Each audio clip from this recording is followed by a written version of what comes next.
What's up guys, it's Mr. Toast here. In today's video, I thought we would do something a little different. Up until now, I've just been uploading matches of the MegaMan Anti-Warrior TCG, and that's cool and all, but I thought for today's video, we would do something a little different. We're gonna be doing a deck feature. We're gonna be doing a deck feature on MagnetMan. You may have seen me play this in some of my earlier videos, and thought it'd be a good idea to actually look at his deck and give it like a little closer look. So we're going to be doing that today. This is actually an updated version of the deck that you'll see in some of my earlier videos where I'm playing MagnetMan. So this is actually a more refined, polished version. So yeah, that's what we're going to be doing. Before we get started, if you're new to the channel or if you've been watching, I do a lot of MegaMan Anti-Warrior TCG content.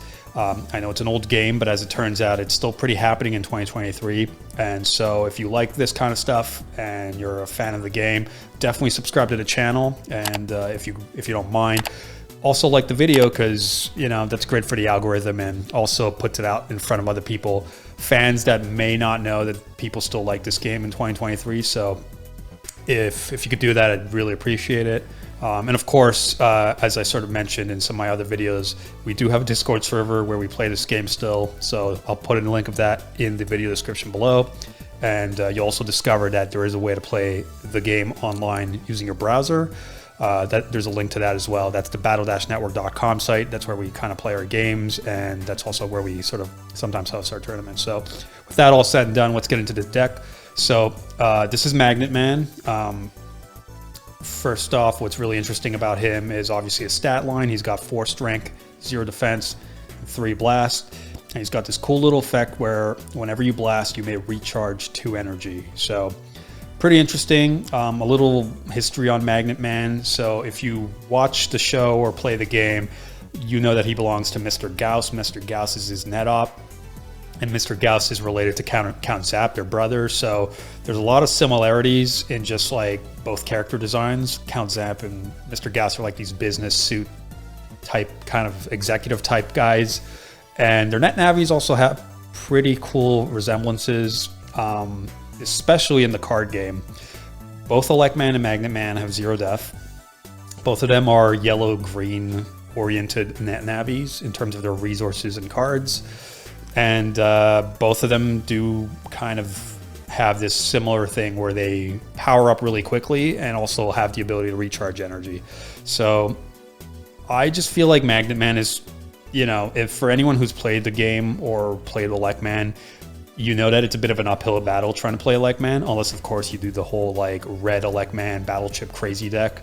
That's different. But if you're trying to play him with his emblem cards, it's a bit of a tough gig. So I always felt like MagnetMan, I could be totally wrong about this, but I always felt like the designers kind of came up with an answer and just kind of revised the MegaMan concept and made MagnetMan, because his whole concept just clicks a lot better, and we're going to explore that as we go through the video. But yeah, I really think giving him the 4 strength was important, because that's one of the issues with MegaMan. He's got 0 def, so he's going to take passive damage, but there's no way to kind of dish it back unless you're blasting. So I feel like they kind of made that fair with MagnetMan by giving him that extra strength. And of course, he's got a bigger blast, so he's not going off every turn like MegaMan. So that's kind of the impression I get whenever I look at him. But yeah, anyways, that's my little intro about him. Let's get into the actual deck list itself. So that's MagnetMan. We're going to put him right here in the middle. And next, we're going to be looking at his resources. So I play 4 Stuck in Places. This is an emblem card. This is a MagnetMan card. And it's pretty awesome. I think it's actually his best card, in my opinion. So there's no power gauge requirement. It's a 1 destiny. Not great, but we can work with it. And it's discard a card to power up once for each resource you have in play. And so this is great. You want to get this as soon as possible, drop it on the board, and it basically lets you get your power gauge nice and full really fast. So that's why we play 4. And of course, it does also count itself when you do go off. So definitely keep that in mind when you use it. It counts itself as a resource, so you will, at a minimum, power up once if that's all you have on the board. So we play 4 of those.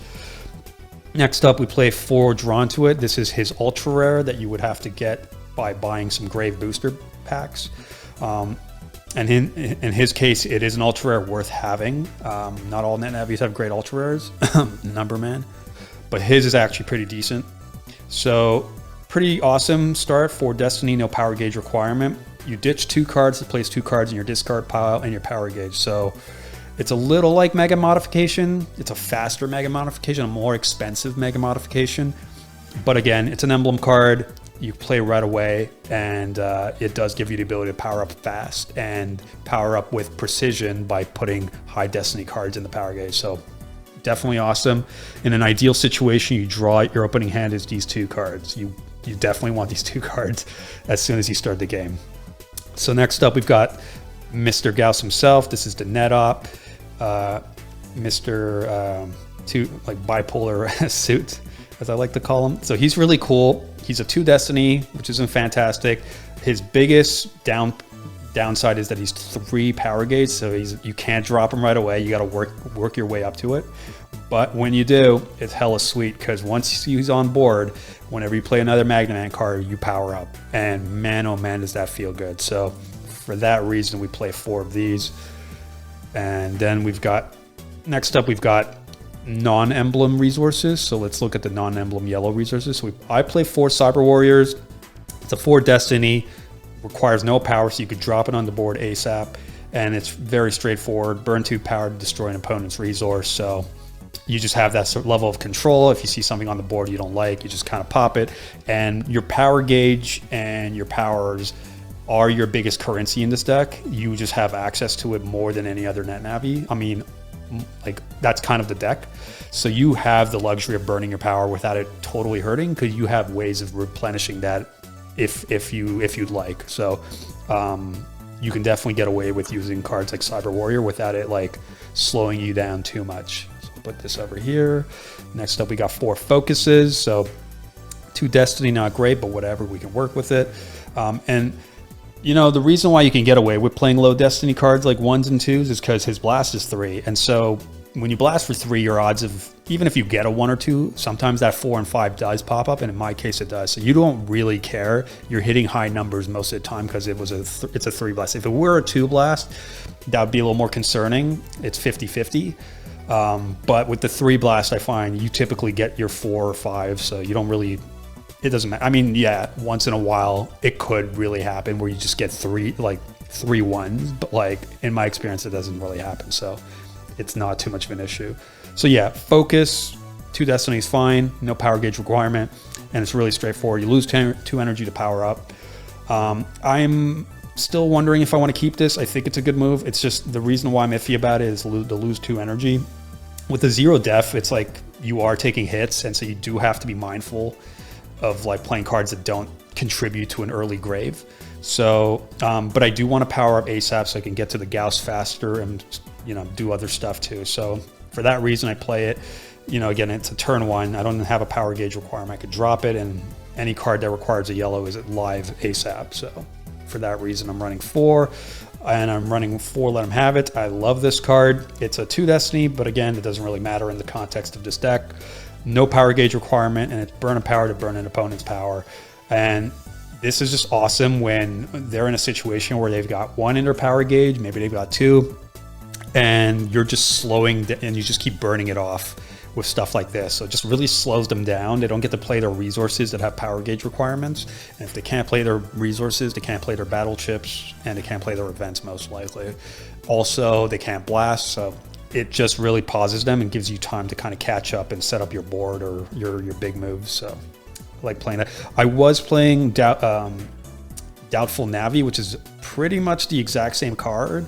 It's 2 Destiny, no power gauge requirement, but it's ditch a card to burn an opponent's power. The reason I took that out of this build, it is in the deck that I was playing in a tournament and in some of my videos. I took it out just because I felt like I want to hold on to my cards more most of the time. Some cards, like the emblem cards, are discard oriented, and I play the emblem cards because I want to play them. But I didn't want to play too many cards where I have to discard, because I do find myself wanting to keep the cards that are in my hand. So for that reason, I'm just going with this as the one resource that helps me burn people's powers. Next up, we're going to get some green resources. We got a couple of those in this deck. So we got 4 pulls you in. And most people that play MagnetMan just don't like this card because it's kind of like recharge for energy.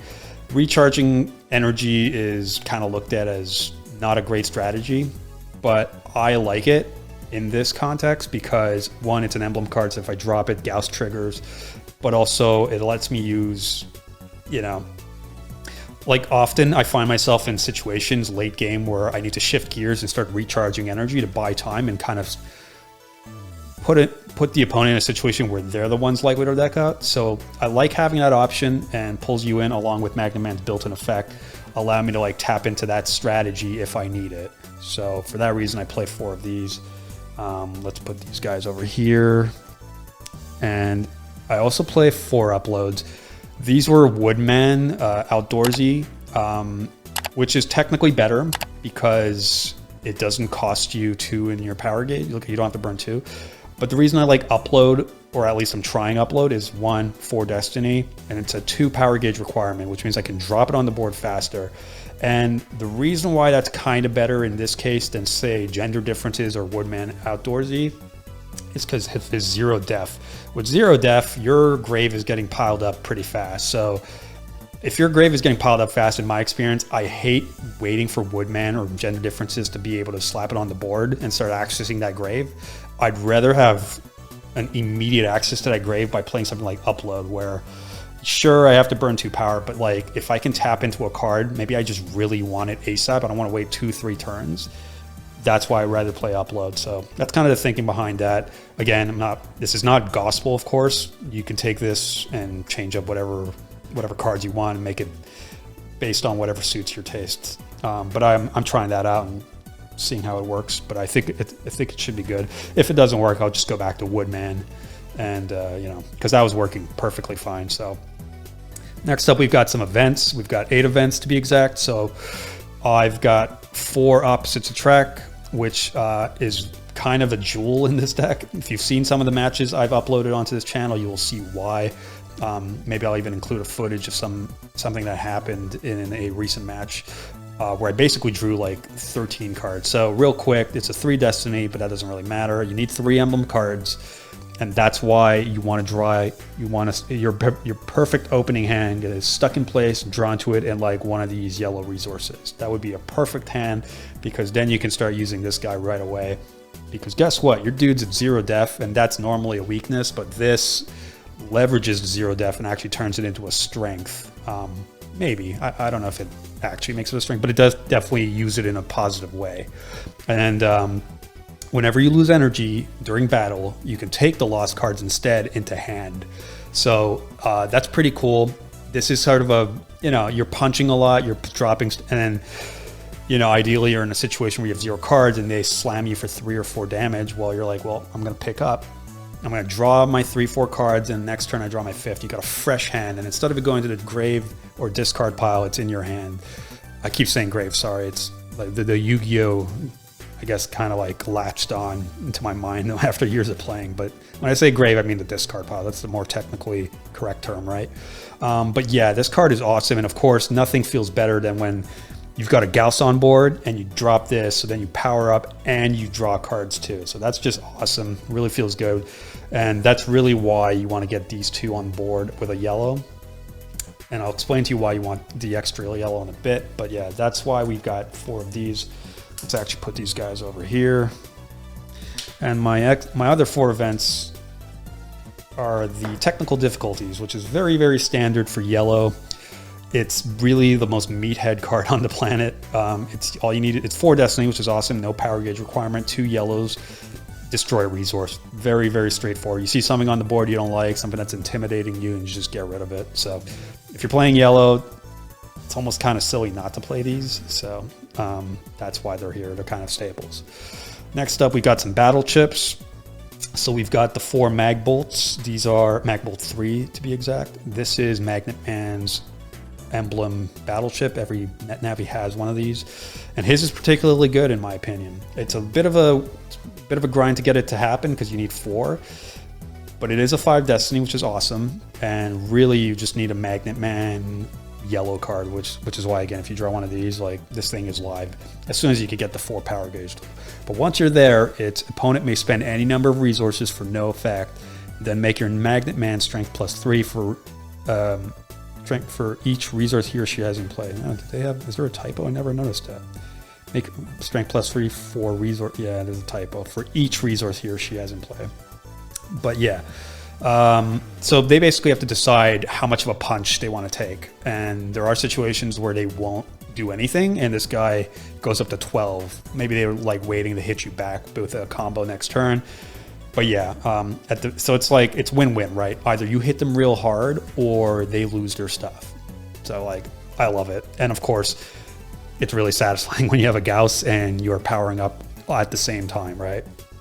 One of the coolest one of the awesome situations is like, let's say you've got 3 on your power gauge, but you drop Gauss and then you drop an emblem. Then you don't have to wait for this, like, because you think, oh, I gotta wait till turn 4. But if you got Gauss and you drop an emblem card, this guy goes, you're ready to use this ASAP. So that's happened a few times, and it's definitely a cool feeling. So play 4 of those. Next up, we play 4 Lightning Ones. This is also a superstar card in the deck. So it's a 4 Destiny, no power gauge requirement, 2 yellow, easy to fulfill with this kind of layout. And whenever your opponent loses energy during battle, the lost cards come first from his or her power gauge. So MagnetMan's a 4. And most net navies have a def of either 2 or 1. Some of them have 3s, but you know, 4 still gets over 3 most of the time. And yeah, it's typically what I like to do is I wait for them to have 1 or 2 in their power gauge, and I kind of rip one of these, and I kind of send them back a couple of turns, and they're like, yeah. And then if I keep drawing it, there are times where you're just like lightning 1, the next turn, lightning 1, and you're really just stopping them from doing anything, and they're taking passive damage off their power gauge, and it's just like really powerful in the context of MagnetMan, who has 4 strength. So it's also, this works also really well in Gutsman, because even though Gutsman is a 3, when you play Battleship, he gets an extra strength, so he's 4. So in those 2 contexts, Lightning 1 is just really awesome. And I can't tell you the amount of time. If you watch some of the matches I've uploaded, you'll see this just doing work all the time. So it's one of those cards, every time you draw it in this deck, you're just like, I feel good. It's just a feel good card. So definitely play 4 of those. Then we've got some some sort of meathead cards. Like basically all it does is damage. I'm a fan of those. Some people aren't. Whatever, you do what you do you. It's a 1 Destiny, but again, we don't really care because most of the time we're going to land on our 4s and 5s and our blasts.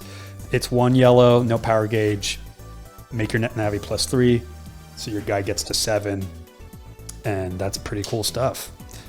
Next up, we've got another meathead card, Boomer 2, 4 Destiny, which is fantastic compared to that one anyways.